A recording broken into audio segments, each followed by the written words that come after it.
Well, around Christmas time, as believing families move in and start thinking about Santa Claus and all the Christmas traditions, have you ever stopped to think that the story of Santa may be the very first time you are being untruthful to your children?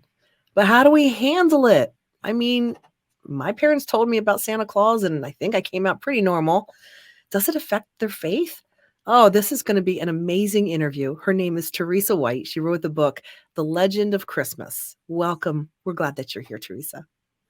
Thank you. I'm glad to be here.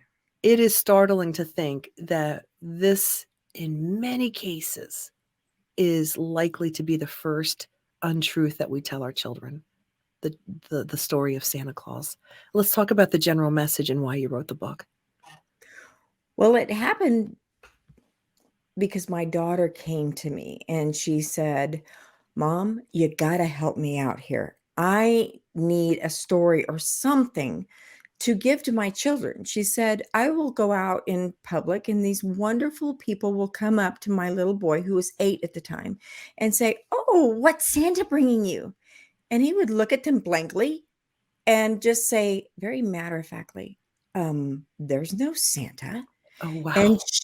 they would shoot me. She said they would shoot her a look like, you are the wicked woman on Miracle 34th Street. What's wrong with you? Stealing Christmas That from your joy, sure. children. Yeah. Exactly. And she's like, we never grew up with Santa. Hmm. And so I don't know what to do. I don't know how to handle this. Mom, help me out. So I started doing some research and I Hmm. started to find out who this Santa is and St. Nicholas. Wow. Wow. You have made me think so much. Um, we never want to lie to our children. We never want to take the joy away from them. Um, when you talk about following in the footsteps, the legend of Jesus, I mean, where are you going with that? What does that mean? Well, Nicholas was born into a time. He was, first of all, he was real, and he was born into the great persecution. He was born into a time when Christians were being persecuted by the Romans. It was a very, very dark time in Christianity, and they call it the Dark Ages for a good reason. Um, Torture, persecution, imprisonment was an everyday life of a Christian at that time. So he learned from a young age from his mother all about Jesus and how to be giving, how to love one another, to turn the other cheek, to give all that you had. So he learned the concepts of the gospel at a Mm. very young age. Well, what happened was the Black Plague came through and took both of his parents, and he inherited a vast wealth, and he did exactly what his mother had taught him and followed Jesus in giving to the poor and taking care of the poor. And that Mm. is where so much of um, the legends sprung from, is Wow. because he followed Jesus in such a dark time. He actually landed in prison, but it was his life was such a stark contrast to the times he lived in. He became a legend. That is amazing. I can't help but thinking, yeah, but was he a toy maker? I mean, how far do we have to remove the Yeah. truth? But he No, gave. he was not. He gave. He was Okay, not okay, a okay. toy maker. And, interestingly enough, America is the only country that really embraces that. Really? He is the patron saint of children. Okay, Mhm. so the stories about his bravery, about his generosity, uh, spread throughout Europe. Mm. And actually, interestingly enough, the Vikings considered him took him in as a patron saint as Christianity started spreading across the continents, Wow. because because he was because his prayers, because the legends of his prayers rescuing, bringing sailors home safely, Mm. because of that it Mm. helps spread the gospel. So as for There's a lot of toymakers, historical accuracy to this. I mean, you've there really is. yeah, Yeah, yeah, it is. The book is historically accurate as much as we can from the what is it, the 3rd century.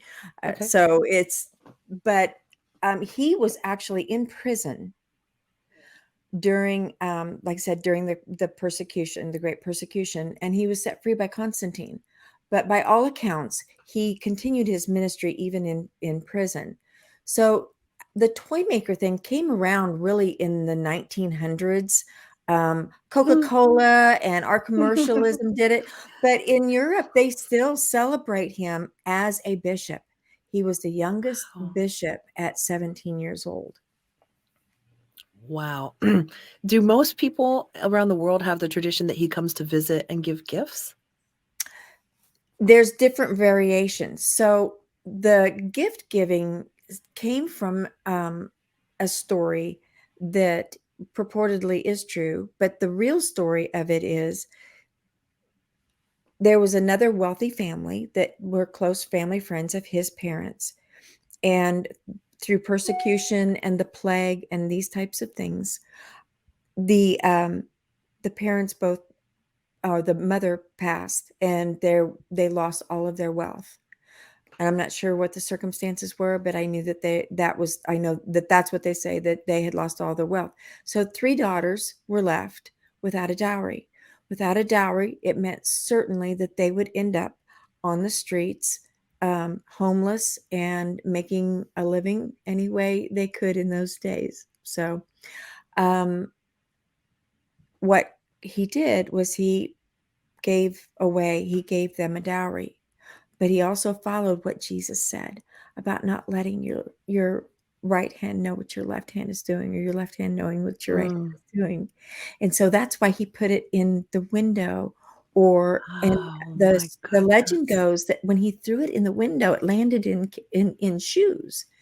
And so as time went on, children would start putting their shoes outside in hope, or by the window and outside and these different things, in hopes that Wow. Nicholas would come and put money in their shoes. And he did that for all 3 daughters. And so that's where the gift giving came from. And Okay. in Europe, they celebrate St. Nicholas Day on December 6th. Okay. That's when they talk about Nicholas. This is really blowing my mind. I mean, I think that we're just in this maybe American bubble, and we think that everybody celebrates and has the same traditions, and it couldn't be further from the Right, truth, you know? So, right. as a mom, a grandmom, how do you suggest that we start to breach that conversation? What does that look like where we're telling the truth, but we're not spoiling everything? What did you suggest your daughter do?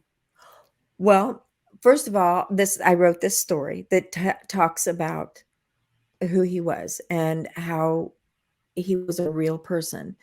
So as the story progresses, they see that he was a man, like as I said before, who had followed his faith even into the deepest dungeons and continued his ministry. Right. So what I tell my grandchildren, and what this story tells, is that they don't have to believe in an elf or a jolly man. They have a real hero who was Mm. brave and rugged and strong. Mhm. And Santa Claus is an evolution of the old names, of the German or Dutch Sinterklaas. Oh, So oh, it's just a variation. So I yeah. believe that when you arm your children with the truth, when other children talk about Santa, they can just smile and just, yeah, that's Yeah. Yeah. that's fine. Yeah. Yeah. Yeah. Yeah. Absolutely. Um, what do you hope that people feel or think when they read your book? What actions maybe would you want them to take? Well, I'm hoping that they will use this as a starting point to view Christmas away from, like you said, the American bubble, and Mhm. more along the lines of how can we follow Christ and serve our communities? How can Mm. we give without the right hand knowing what the left hand is doing? Mhm. Or how can we show our children that the best part of Christmas really is giving? Yeah, That's why we parents totally indulge our kids, is right. because we have so much fun buying things for them that we Yeah. wouldn't normally buy. And so this gives them a way to actually share what true Christmas is and true joy, Mm. and still honor the Lord, and still follow in the traditions of Santa Claus or Saint Nicholas. So I'm gonna ask you if you have any future books planned, because I have a couple ideas. I think we need something on Halloween, and we need something on the Easter Bunny. What do you think? That I would say you were not the first one to say that. Right. Yeah. That's because there is a need. And I think what happens is our Christian kids get really shorted because we have a very rich history, and we have a very big God that is so much better than the counterfeit that the world is offering. Oh, my goodness, is that a way to end this interview? They are counterfeit. They are counterfeit joy. They are counterfeit truth. They are counterfeit love. Mhm. Theresa White, The Legend of Christmas, and tell us where your book is available. You can find The Legend of Christmas, an untold story of the real Saint Nick or Saint Nicholas. I almost Mhm. shut it on my own, shut him down on my own. Anywhere books are sold, you can Amazon. It will be available in hardcover with a dust jacket. So if you want to have it sitting on your desk or on your coffee Beautiful table, coffee table. Yeah. yes, Mm. yes, and it's beautifully illustrated, just Mm. absolutely beautiful, every page. So Well, yeah. Amazon, any books, and wherever you like to buy your books. Okay. Well, we want to thank EA Publishing for making this possible. Thank you so much. And I do look forward to our next interviews. That's my little encouragement for you to write those other ones. Theresa White, have a great day. Thank you.